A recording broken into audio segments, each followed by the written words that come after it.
Next numerical करते हैं। A rod of iron fixed at one end is rotating with angular velocity of 200 radian per second about the fixed end in magnetic field of 0.2 Tesla. देखो एक ऐसे rod है, उसको एक and पे fix किया, फिक्स करके ऐसे ऐसे वो रोटेट कर रही है। आप समझ गए, मान लो ऐसे फिक्स किया हुआ है, वो ऐसे रोटेट कर रही है अबाउट फिक्स एंड। अब ये कोई रॉड है हमारे पास जो किसके अबाउट ऐसे रोटेट कर रही है, मान लो इसके अबाउट ये रॉड, ठीक है। तो इसकी लेंथ कितनी है सबसे पहले तो इसकी लेंथ कितनी है। ये क्वेश्चन में ना, ये क्वेश्चन कंप्लीट नहीं है, आप कंप्लीट कर लो। A rod of a 1 metre rod of iron, question complete करो। इसकी जो लेंथ है ना वो है 1 मीटर और एंगुलर वेलोसिटी कितनी गिवन है 200 रेडियन पर सेकेंड। मैग्नेटिक फील्ड हमारे पास कितनी है 0.2 टेस्ला। हमें क्या पता करना है, induced EMF between the centre तो ये होगा ना, जो फिक्स एंड है वो सेंटर होगा, उसके अबाउट ऐसे, ठीक है। तो फिक्स एंड सेंटर से लेके जो फिक्स एंड है वो सेंटर है, जो रोटेट कर रहा है वो दूसरा एंड है, ठीक है। मान लो इसकी वेलोसिटी v1, इसकी वेलोसिटी v2, तो जो वेलोसिटी ऑफ फिक्स एंड की है वो कितनी होगी, velocity of fixed and v1, वो तो 0 होगी ना, वो तो फिक्स है एंड। और जो वेलोसिटी है दूसरे एंड की वो v2, वो कैसे निकलेगा, v = r ओमेगा, क्योंकि ओमेगा की वैल्यू हमारे पास है ना, ठीक है। तो जो नेट वेलोसिटी है, एवरेज वेलोसिटी कैसे निकलेगी, v1 + v2/2, तो ये 0, ये r ओमेगा/2। अब रेडियस क्या है, जितनी उसकी लेंथ है वो बाद में पुट कर लेंगे। ये मेरे पास इक्वेशन नंबर 1 आ गया। अब इंड्यूस्ड ईएमएफ हमें जो पता करना है वो इंड्यूस्ड ईएमएफ इज, कितना इंड्यूस्ड ईएमएफ है रॉड में, motional EMF BLV, magnetic field है 0.2, लेंथ कितनी है 1 मीटर, v की वैल्यू आपके पास आएगी r ओमेगा/2। अब r बताइए आप कितना है, r तो उसकी लेंथ है ना, जितनी उसकी लेंथ है उतना रेडियस होगा ना, क्योंकि वो ऐसे ऐसे रोटेट कर रही है पूरी ऐसे कंप्लीट, तो लेंथ जितनी है उतना रेडियस है उसका। ओमेगा 200 गिवन है डिवाइडेड बाय 2, सो ये 2 1 का 2, ये आ गई हमारे पास 20 वोल्ट आंसर, 20 वोल्ट आंसर आता है। Induced EMF. नेक्स्ट न्यूमेरिकल करते हैं। An aeroplane is traveling west at the speed of 500 meters per second. What is the voltage difference developed between the ends of the wings 25 meters long if the Earth's magnetic field and location has magnitude of 6? देखो एक aeroplane ऐसे जा रहा है, बना लो अगर बना सकते हो, एक एरोप्लेन ऐसे जा रहा है,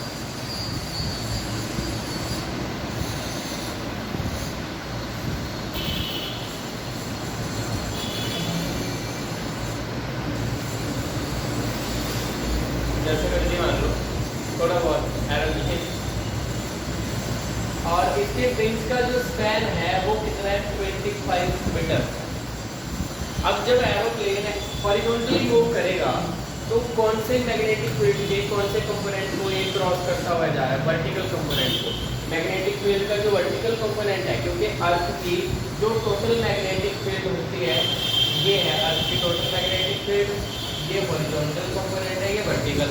अब हॉरिजॉन्टली तो जाहिर है क्रॉस किसको कर रहा है 90 डिग्री पे, किसके, इसके 90 डिग्री है वर्टिकल के, है ना। तो जो वर्टिकल है ना मैग्नेटिक फील्ड में वो निकालनी है, वो कितना आता है यहाँ पे टिप करना है, जहाँ पे एंगल बनता है वहाँ पे कॉस, जहाँ पे नहीं बनता वहाँ पे साइन, बी साइन ये आएगा। तो वर्टिकल कंपोनेंट इसका कितना है, अर्थ की टोटल मैग्नेटिक फील्ड कितनी गिवन है हमें 5 × 10⁻⁴ ये है, और ये साइन टिप कितना है 30 डिग्री, 5 × 10⁻⁴ साइन 30 पे 1/2, ये आ गया 2.5 × 10⁻⁴ टेस्ला। ये वर्टिकल कंपोनेंट आ गया मैग्नेटिक फील्ड का, ठीक है, इसको क्रॉस कर रहा है, इसको कट करते हुए जा रहा है एरोप्लेन वेस्ट की तरफ। अब जो इंड्यूस्ड ईएमएफ है वो होता है BLV, इसमें B में ना मैग्नेटिक फील्ड में कौन सा कंपोनेंट लगेगा, वर्टिकल कंपोनेंट, वो कितना है 2.5 × 10⁻⁴। L कितना है, विंग्स का स्पैन इसके कितना है 25 मीटर है ना, और वेलोसिटी कितनी से जा रहा है 5, बस आप इसको अपने हिसाब से लिखो 3.125 वोल्ट, कितना पोटेंशियल उसमें आ जाएगा, ये आंसर है। नोट कर लो, किसी को कोई डाउट है तो बता। नेक्स्ट न्यूमेरिकल करते हैं। A coil has an inductance of 5 millihenry in it, ये अलग है, 5 मिली हेनरी के बाद ऐसे कर लो, in it current changes from 0.1 ampere to 4.1 ampere in 0.5 second, calculate the induced EMF. देखो एल हमारे पास कितनी है 5 मिली हेनरी, हमें क्या पता करना है इंड्यूस्ड ईएमएफ दिया गया है हमें, इसमें करंट चेंज हो रहा है, तो चेंज इन करंट, चलो ये मैं बताता हूँ आपको। इंड्यूस्ड ईएमएफ कितना होता है,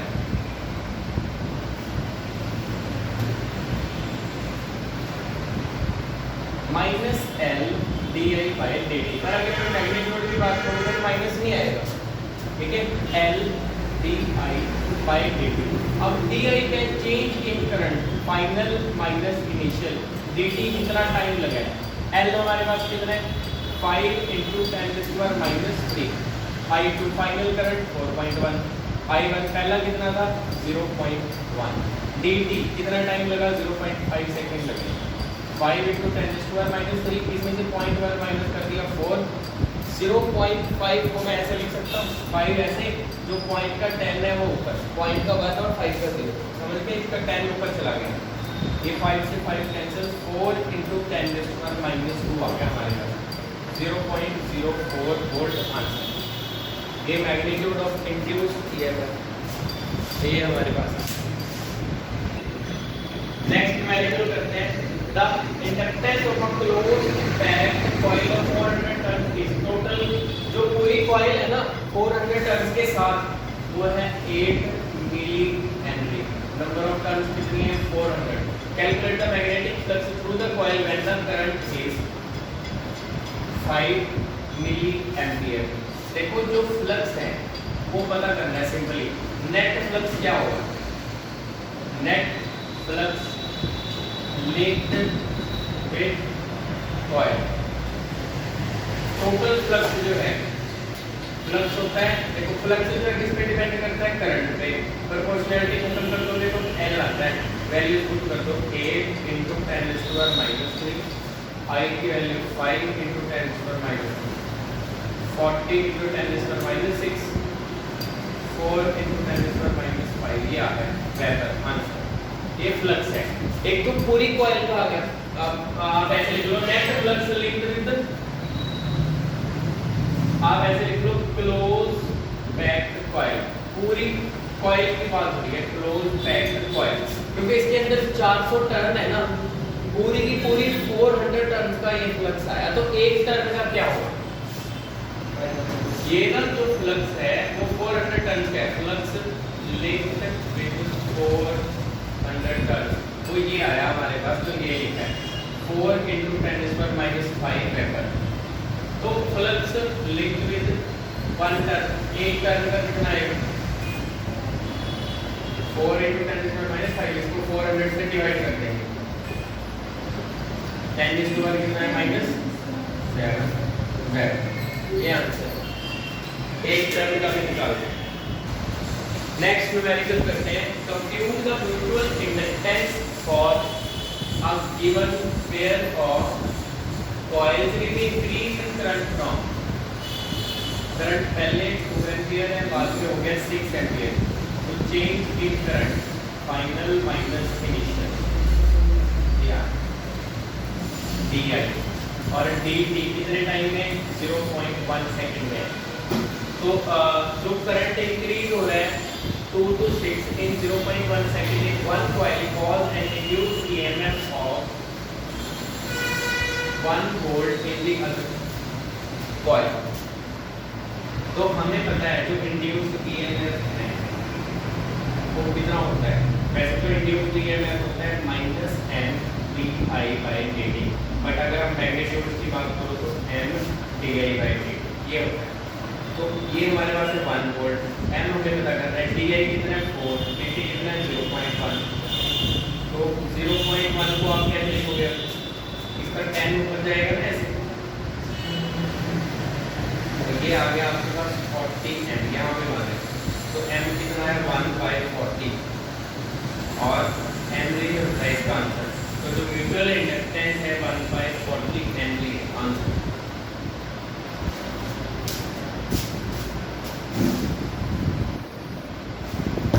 नेक्स्ट न्यूमेरिकल करते हैं। Figure shows a current carrying solenoid moving towards conducting loop. ये सोलेनॉइड है, इसमें करंट है, लूप की तरफ जा रहा है। Find the direction of the induced current induced in the loop. देखो सबसे पहले आपको क्लॉक रूल पता होना चाहिए कि अगर करंट क्लॉकवाइज जाता है ऐसे तो ये साउथ पोलैरिटी आ जाती है। अगर करंट एंटी क्लॉकवाइज जाए ऐसे तो नॉर्थ पोलैरिटी आती है, ठीक है। तो यहाँ पे देखो अगर मैं ऐसे देख रहा हूँ इसको, तो ये आपके साइड से आगे से वायर ऐसे जा रही है, ठीक है। अगर मैं इस साइड से देखो ये इस साइड से जो ये वायर है इसके बैक साइड से जा रही है ना, ऐसे पीछे से ऐसे जा रही है, तो जो करंट है वो ऐसे गया, तो क्या ऐसे गया ना करंट ऐसे मेरी तरफ से ये एंटी क्लॉकवाइज, तो ये एंटी क्लॉकवाइज है, तो यहाँ पे कौन सी पोलैरिटी होगी नॉर्थ, तो यहाँ पे क्या होगी साउथ। अब जब नॉर्थ पोलैरिटी इसके पास जाएगी इसकी मैग्नेटिक फील्ड चेंज होगी, मैग्नेटिक फील्ड चेंज होगी, इसमें फ्लक्स इसका चेंज होगा। जैसे इसका फ्लक्स चेंज हो गया इसमें EMF आएगा, EMF आएगा तो इसमें करंट इंड्यूस हो जाएगा। पर अकॉर्डिंग टू लेंज लॉ वो करंट जो इंड्यूस हुआ है अपने आप को और इंड्यूस होने से रोकेगा। वो कैसे, अगर ये नॉर्थ है तो यहाँ पे भी नॉर्थ मिल जाएगा और यहाँ पे भी यहाँ पे साउथ, तो नॉर्थ को रिपेल करेगा ना, तो पास आने से रोकेगा उसको लेंज लॉ के अकॉर्डिंग। नॉर्थ पोलैरिटी अभी बता देता हूँ, मतलब करंट मेरी तरफ से मान लो ये कॉइल है नॉर्थ मतलब एंटी क्लॉकवाइज, तो इस हिसाब से आप देख रहे हो तो वो ऐसे एंटी क्लॉकवाइज। इस लेफ्ट साइड से अगर देखोगे एंटी क्लॉकवाइज ऐसे, अगर यही चीज आप इसको देखो मेरी तरफ मेरा एंटी क्लॉकवाइज आपका क्लॉकवाइज है, समझ गए, बीच में कॉइल है यहाँ पे एंटी क्लॉकवाइज, अगर राइट साइड से देखोगे तो क्लॉकवाइज। तो इसका आंसर क्या है, direction of current is anti clockwise as seen from left, anti clockwise as seen from the left of coil. Coil के लेफ्ट साइड से देखोगे तो एंटी क्लॉकवाइज, मैंने आपको रीजन भी दे दिया इसको।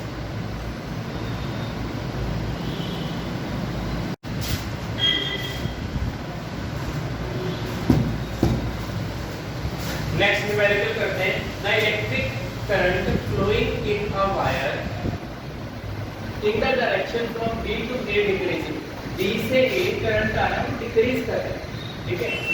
Find out the direction of induced current in metallic loop kept near the wire. इस वायर के पास एक लूप रख दिया आपने, मेटालिक है, मेटालिक लूप, इसमें जो करंट इंड्यूस होगा उसकी डायरेक्शन क्या होगी।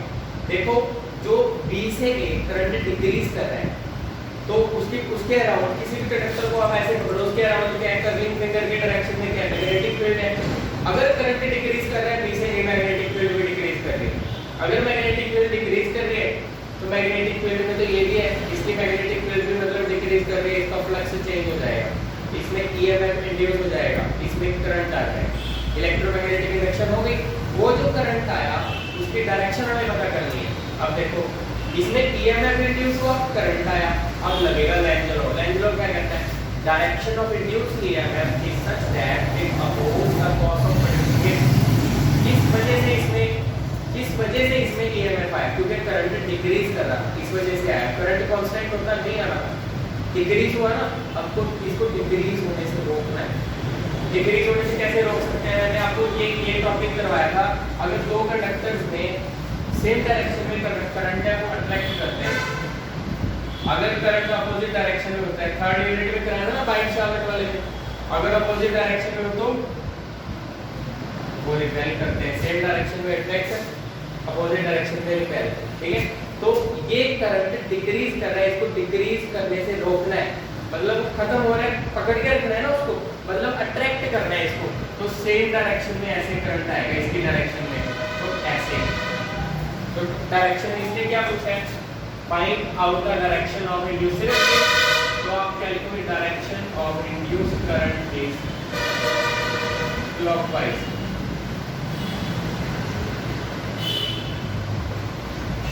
Is clockwise. ये जो करंट की डायरेक्शन है वो क्लॉकवाइज हुई। ठीक है, अब रीजन कब लिखना है? अगर 2 नंबर में है रीजन पूछा जाए तब लिखो।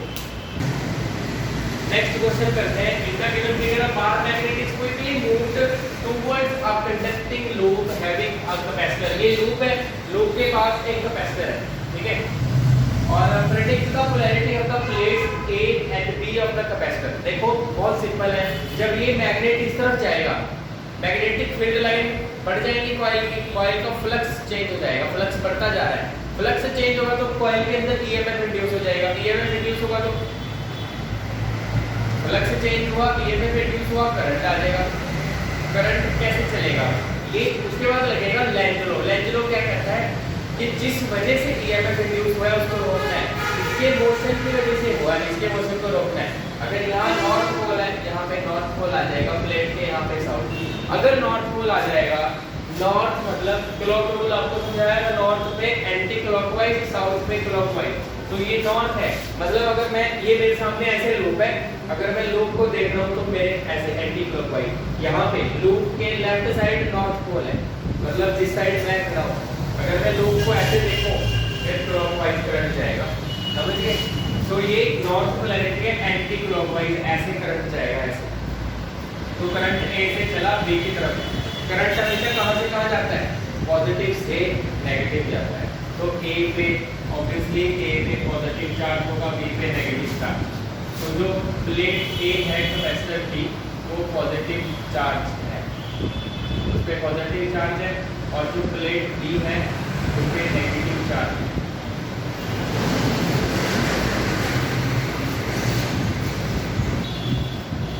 देखो next numerical, the closed loop EQRS of wire is moved into a uniform magnetic field at right angles to the plane of the vector as shown in figure. Predict the direction of induced current in the coil. देखो ये ना magnetic field ऐसे यहाँ तक है, magnetic field ये magnetic field है। Magnetic field के रीजन में ना बाहर से एक लूप एंटर कर रही है, तो उसका फ्लक्स बढ़ रहा है। यहाँ पे जो फ्लक्स है ना, flux of coil PQRS increases,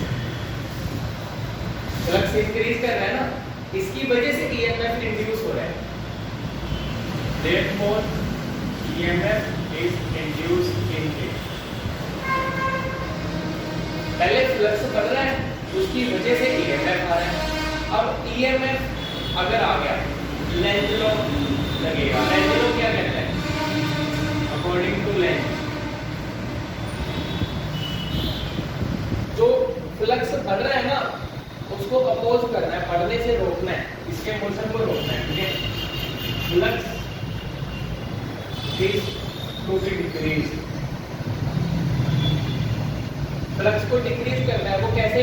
जो मैग्नेटिक फील्ड की डायरेक्शन अब है, मैग्नेटिक फील्ड की डायरेक्शन उल्टी होनी चाहिए।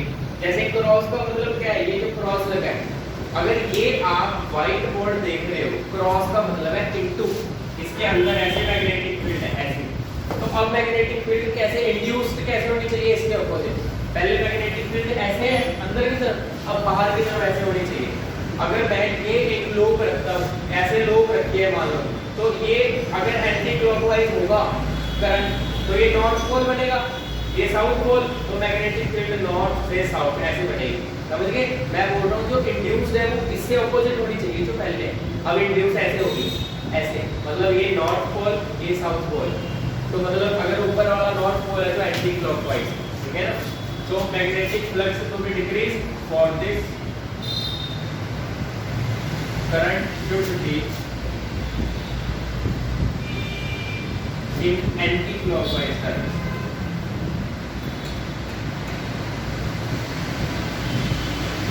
आपको मेरी बात समझ आ गई? करंट जो आपको नजर आ रहा है वो नॉर्थ पोलैरिटी गेन करेगा, जो बैक साइड है लोब की वो साउथ पोलैरिटी, तो नॉर्थ से साउथ ऐसे, तो बाहर की तरफ मैग्नेटिक फील्ड, बट ये क्रॉस अंदर की तरफ है, तभी अगर ऑपोजिट मैग्नेटिक फील्ड आएगी तो फ्लक्स डिक्रीज करेगा, मैग्नेटिक फील्ड कम होगी ना उससे। एक मैग्नेटिक फील्ड अंदर है, जो नई मैग्नेटिक फील्ड बनी है वो बाहर की तरफ, मैग्नेटिक फील्ड का इफेक्ट कम हो गया, फ्लक्स भी कम हो गया। Predict the direction of induced current in metal rings 1 and 2 when current I in the wire is steadily decreasing. अगर ये करंट डिक्रीज करेगा, इसके अराउंड जो मैग्नेटिक फील्ड है वो भी डिक्रीज करेगी। इसके मैग्नेटिक फील्ड में तो ये दो मेटल रिंग्स है, मैग्नेटिक फील्ड इनकी भी डिक्रीज कर रही है, मेरे को भी ये डिक्रीज कर रही है ना, तो फ्लक्स डिक्रीज करेगा इन दोनों का।